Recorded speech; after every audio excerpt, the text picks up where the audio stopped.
अस्सलाम वालेकुम, मैं हूं मोहम्मद इस्माइल रफ़ीक।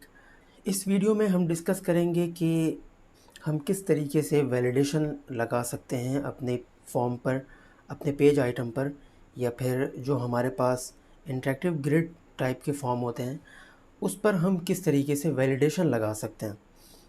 अच्छा, वैलिडेशन के बारे में मैं आपको थोड़ा सा बता दूं। इससे पहले वाले लेक्चर में हमने ओरेकल एपेक्स का इंजन जिस तरीके से प्रोसेस करता है तो उसके बारे में हमने डिस्कस किया था, लेकिन फिर भी मैं आपको बता दूं।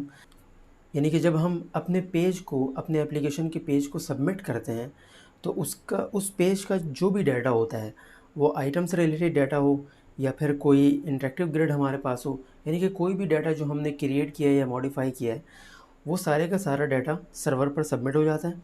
और सर्वर पर सबमिट होने के बाद हमारे वैलिडेशन और प्रोसेस जो है वो एग्जीक्यूट होते हैं। तो जो हमारे पास प्रोसेसिंग पॉइंट है उससे पहले एक हमारे पास वैलिडेशन पॉइंट है। तो इस वैलिडेशन पॉइंट पर हमारे जितने भी वैलिडेशंस होते हैं उन प्रोसेस से पहले ये सारे वैलिडेशन एग्जीक्यूट होते हैं।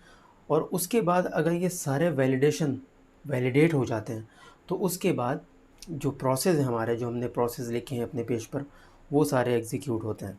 ठीक है।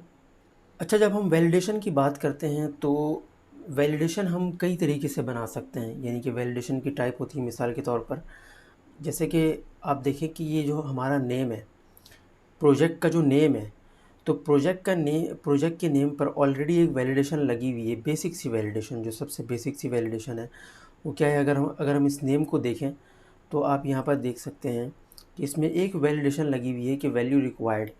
यानी कि इसके अंदर कोई भी नल वैल्यू नहीं जा सकती है। अगर नल वैल्यू आप इंसर्ट करने की कोशिश करेंगे, उसको सेव करने की कोशिश करेंगे, तो आपको एक एरर देगा कि भाई ये इस फील्ड के अंदर नल वैल्यू अलाउड नहीं है। ठीक है। ये एक बिल्कुल सिंपल सी बेसिक सी वैलिडेशन है जो कि आइटम के प्रॉपर्टी में ही अवेलेबल है। अच्छा, ये तो थी एक बेसिक सी वैलिडेशन। उसके बाद अगर हम अपने इस वैलिडेशन, इस प्रोसेस वाले सेक्शन में आते हैं तो यहाँ पर हम बेसिक से लेकर के एडवांस वैलिडेशन तक क्रिएट कर सकते हैं। मिसाल के तौर पर मैं आपको दो तीन तरह की वैलिडेशन बताता हूँ कि हम इस फॉर्म पे किस तरह की वैलिडेशन लगाना चाहते हैं। एक तो ये कि इस जो प्रोजेक्ट लीड है उसमें कोई भी वैल्यू होनी चाहिए, यानी कि कौन लीड करेगा। तो प्रोजेक्ट लीड के अंदर हमारे पास कुछ ना कुछ वैल्यू होनी चाहिए और ये वैलिडेशन हम लगाएंगे उस वैलिडेशन वाले सेक्शन में। ठीक है। अच्छा, बजट की अगर हम बात करें तो बजट की हम एक रेंज बना लेंगे कि हमारे पास जो बजट अलाउड है वो इस रेंज से इस रेंज तक है। ठीक है। यानी कि स्टार्ट एंड एंड रेंज बना लेंगे और उस रेंज को हम वैलिडेट करने की कोशिश करेंगे। अच्छा, स्टेटस आईडी जो है हमारी, स्टेटस आईडी के अंदर हम ये लगाएंगे कि इसके अंदर जस्ट 1 2 3 वैल्यू, सिर्फ़ और सिर्फ ये 3 वैल्यूज़ अलाउड हैं, यानी कि 1 2 और 3। ठीक है। वैसे तो इस स्टेटस के अंदर एक कुछ सेलेक्ट लिस्ट टाइप की चीज़ होनी चाहिए, लेकिन अभी हम वैलिडेशन को देखने के लिए इसे जस्ट एक टेक्स्ट फील्ड रहने देते हैं ताकि हम इस पर अपनी वैलिडेशन क्रिएट कर सकें। ठीक है। तो चलते हैं हम यहाँ पर अपने पेज डिज़ाइनर में और एक वैलिडेशन क्रिएट करते हैं, क्रिएट वैलिडेशन, और इसको हम नाम दे देते हैं project lead should not be नल।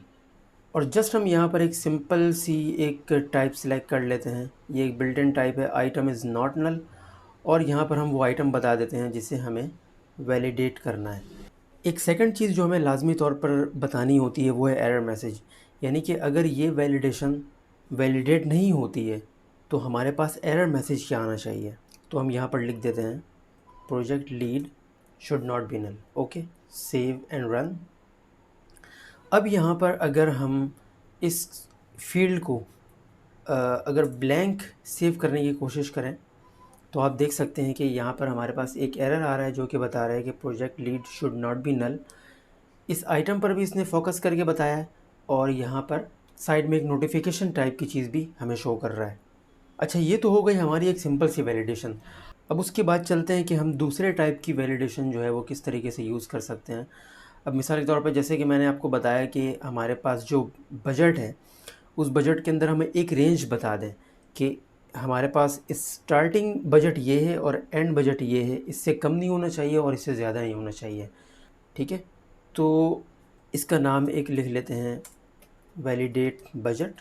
आगे यहाँ पर अगर आप इसकी वैलिडेशन की टाइप देखें तो यहाँ पर बहुत सारे मल्टीपल टाइप्स हैं, यानी कि जैसे भी हमने item is not null use किया है तो इसी तरह के और भी बहुत सारे हैं, जैसे कि हम item equal to value use कर सकते हैं। लेकिन ये सारे बिल्ट इन टेम्पलेट हैं और सारे सिंपल से हैं, तो मैं अब इसको टच नहीं करता हूँ। और आगे यहाँ पर देखें, हम यहाँ पर एक्सप्रेशन टाइप की चीज़ भी यूज़ कर सकते हैं और पूरी पूरी फंक्शन बॉडी भी लिख सकते हैं। अच्छा, फंक्शन बॉडी में भी यहाँ पर दो टाइप्स हैं। एक तो वो फंक्शन बॉडी है जो कि डायरेक्ट ट्रू या फॉल्स रिटर्न करता है, लेकिन एक दूसरी टाइप की फंक्शन बॉडी है जो कि एरर मैसेज, जो कि एरर टेक्स्ट है, वो डायरेक्ट रिटर्न करता है। अच्छा, ये हम उस वक्त यूज़ करते हैं, ये जो एरर टेक्स्ट वाला फंक्शन, एरर टेक्स्ट वाली फंक्शन बॉडी है, इसको हम उस वक्त यूज़ करते हैं जब हमें मल्टीपल कंडीशन के बेस पर डिफरेंट टाइप के एरर मैसेजेस शो करने हो। ठीक है, तो हम अभी हमने इसी फंक्शन बॉडी को सिलेक्ट किया है और उसके बाद PL/SQL कोड लिखने के लिए हमारे पास ये फील्ड अवेलेबल है। तो हम यहाँ पर लिखते हैं कि अच्छा, अब इस कोड को देखें। इस कोड में हमने क्या किया है कि हमारे पास बिगिन एंड है और उसके अंदर आप जो भी चाहें अपना कोड लिख सकते हैं। लेकिन हमने यहाँ पर क्या किया है कि बजट को हमने वेरीफाई किया है कि अगर वो लेस दैन 10,000 है तो वो क्या करे कि वो एक एरर मैसेज रिटर्न करे कि बजट मस्ट बी एटलीस्ट 10,000 और अबव। और इसी तरीके से हमने दूसरा केस यहाँ पर लगाया है कि अगर बजट जो है वो 1 लाख से ज़्यादा है तो फिर क्या करें कि एक दूसरा एरर मैसेज रिटर्न करें जो जो कि ये बता रहा हो कि बजट लिमिट जो है वो मैक्सिमम 1 लाख है। ठीक है, इसको ओके करते हैं और इसके साथ ही हम एक और वैलिडेशन क्रिएट कर लेते हैं और वो वैलिडेशन क्या होगी कि हमारे इस स्टेटस पर, इस स्टेटस आईडी पर लगाएंगे और उसके लिए हम जस्ट यहाँ पर एक एक्सप्रेशन जो यहाँ पर बाय डिफ़ॉल्ट सिलेक्टेड है उसको हम लेते हैं और यहाँ पर हम एक्सप्रेशन लगाते हैं कि हमारे पास जो जो हमारे पास स्टेटस आईडी है वो इन 3 वैल्यूज़ के अंदर होनी चाहिए। ठीक है, इसको हम वैलिडेट करते हैं और उसके बाद यहाँ पे इसका एक एरर मैसेज लिख लेते हैं। अच्छा, एरर मैसेज के अंदर मैं आपको बताऊँ कि अगर आप यहाँ पे ये पाउंड साइन लगा कर के बीच में अगर सिर्फ लेबल लिख दें, तो अगर आप यहाँ पर पाउंड साइन के अंदर लेबल टाइप कर दें तो ये क्या करेगा कि ये वैलिडेशन जिस आइटम के साथ एसोसिएटेड होगा उस आइटम का ये लेबल यहाँ पर शो कर देगा और उसके बाद आप अपना एरर मैसेज लिख सकते हैं। जैसे कि मिसाल के तौर पर अगर हम इसको स्टेटस आईडी पर लगा रहे हैं तो यहाँ पर स्टेटस आईडी शो हो जाएगा और यहाँ पर हम लगा देंगे मस्ट बी 1 2 और 3। अब जब हम अपने प्रोग्राम को रन करेंगे तो आप देखें, अगर हम यहाँ से अपना बजट अगर 5,000 करते हैं और इसको सेव करने की कोशिश करें तो ये बताएगा कि budget must be at least 10,000 और अबव। और फिर अगर हम यहाँ से अच्छा इसके बाद अगर हम इस आइटम में भी अगर वैलिडेशन दिखाना चाहते हैं तो हम ये काम करेंगे कि इस बजट वाले वैलिडेशन में हम जस्ट यहाँ पर एसोसिएटेड आइटम में उस आइटम को सिलेक्ट कर लेंगे, यानी कि बजट। अब दोबारा से अगर हम अपने बजट वाले आइटम को 5,000 की वैल्यू दें और सेव करने की कोशिश करें तो यहाँ पर हमें इस एरर के साथ साथ, नोटिफिकेशन एरर के साथ साथ यहाँ पर भी इस आइटम को भी हाईलाइट कर देगा। और इसी तरीके से अगर हम स्टेटस आईडी के अंदर 1 2 3 के अलावा कोई वैल्यू लिखने की कोशिश करें, मिसाल के तौर पर 5, और इसको सेव करें तो आप देखें यहाँ पर अच्छा ये लेबल आ रहा है, हमें यहाँ पर बताना पड़ेगा कि ये किस आइटम के साथ एसोसिएटेड है, यानी कि एसोसिएटेड आइटम, और हम यहाँ पर स्टेटस आईडी बता देंगे। और दोबारा से इस प्रोग्राम को रिफ़्रेश करते हैं और फिर यहाँ पर इस स्टेटस आईडी को यहाँ पर अगर 5 वैल्यू दें और इसको सेव करने की कोशिश करें तो ये बताएगा कि स्टेटस आईडी मस्ट बी 1 2 और 3। ये तो हमारी हो गई वैलिडेशन की बात। मैं आपको यहाँ पर एक और ऑप्शन बताना चाहता हूँ कि वैलिडेशन के अंदर एक और ऑप्शन होता है जैसे कि ऑलवेज़ एग्जीक्यूट का।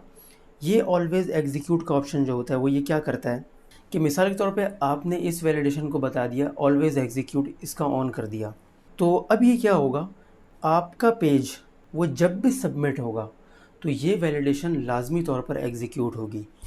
वरना अगर आप इसको ऑन नहीं करें, यानी कि यहाँ पर देखें कि हमारे इस वैलिडेशन के अंदर ये ऑलवेज़ एग्जीक्यूट ऑफ है, तो फिर ये किस बिना पर ये वैलिडेशन एग्जीक्यूट होगा, वो इस बिना पर होगा कि जो भी आपका बटन है, यानी कि जो बटन आपका पेज सबमिट कर रहा है अगर इस बटन की प्रॉपर्टी में एग्जीक्यूट वैलिडेशन ऑन है तब तो वैलिडेशन सारे रन होंगे, वरना फिर सिर्फ़ और सिर्फ वही वैलिडेशन रन होंगे जिसमें ऑलवेज़ एग्जीक्यूट की प्रॉपर्टी ऑन है। ठीक है। और इसी तरीके से आप किसी इंटरेक्टिव ग्रिड के अंदर भी अपनी वैलिडेशन लगा सकते हैं। मिसाल के तौर पे मैंने यहाँ पर इसको बता दिया, टास्क टू डूज़ डिस्क्रिप्शन जो है वो नल नहीं होनी चाहिए। और इस वैलिडेशन में हम क्या करेंगे, अगर हमें इस वैलिडेशन को किसी इंटरेक्टिव ग्रिड के साथ एसोसिएट करना है, यानी कि उसके साथ कनेक्ट करवाना है, तो जस्ट हम क्या करेंगे कि इस वैलिडेशन में हम बता देंगे कि हमारा एडिटेबल रीजन कौन सा है।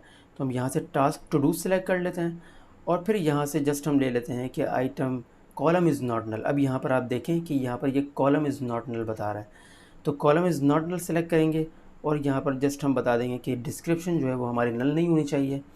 और यहाँ पर जो हमारे पास एरर मैसेज है वो आप लिख सकते हैं और यहाँ पर लेबल का भी इस्तेमाल कर सकते हैं। यहाँ से यहाँ पर एसोसिएटेड कॉलम भी बता देते हैं, यानी कि डिस्क्रिप्शन, और अपने पेज को रन करके देखते हैं।